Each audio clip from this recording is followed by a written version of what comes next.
আমাদের এখনই সময় জাতীয় ঐক্যমতের, আমাদের এখনই সময় আমাদের কমন এনিমিকে ঠিক করার, আমাদের এখনই সময় আমাদের শত্রু এবং মিত্রকে আইডেন্টিফাই করার সময়। আমি সবাইকে আহ্বান করব, আজকে বিপ্লব পরবর্তী 16 মাস পার হয়েছে। বিপ্লব পরবর্তী আমাদের মধ্যে অনেক বিভাজন তৈরি হয়েছে।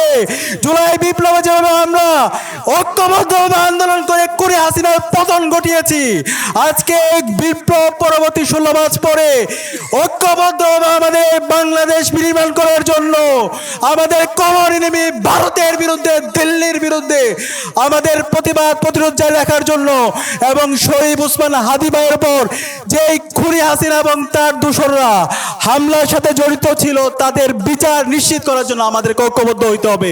আমরা কি পারবো? ইনশাআল্লাহ, ইনশাআল্লাহ। আমরা কষ্ট লাগে আজকে 16 মাস পরে যে এই শহীদদের রক্তের উপর অন্তর্বর্তীকালীন সরকার তৈরি হয়েছে, সে অন্তর্বর্তীকালীন সরকার আজকে নাগরিকদের নিরাপত্তা দিতে ব্যর্থ হয়েছে। আজকে 72 ঘন্টা পার হওয়ার পরও অতর্ব আমাদের প্রশাসন অপরাধীদেরকে অ্যারেস্ট করতে ব্যর্থ হয়েছে।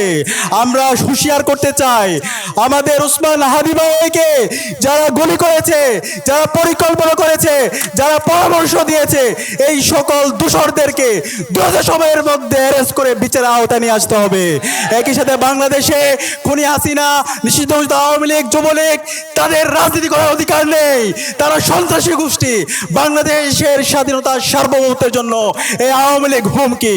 একই সাথে আমাদের সবাইকে আগামী দিনের বাংলাদেশ বিনির্মাণ করার জন্য এবং সুন্দর সুখী সমৃদ্ধ বাংলাদেশ বিনির্মাণ করার জন্য এবং ওসমান হাদি ভাইয়ের সন্ত্রাসী যারা হামলা করছে তাদের বিচার আওতায় আসার জন্য ঐক্যবদ্ধ আন্দোলন সংগ্রাম জারি রাখার উদাত্ত আহ্বান জানিয়ে আমি আমার কথা এখানে শেষ করছি। ইনকিলাব জিন্দাবাদ।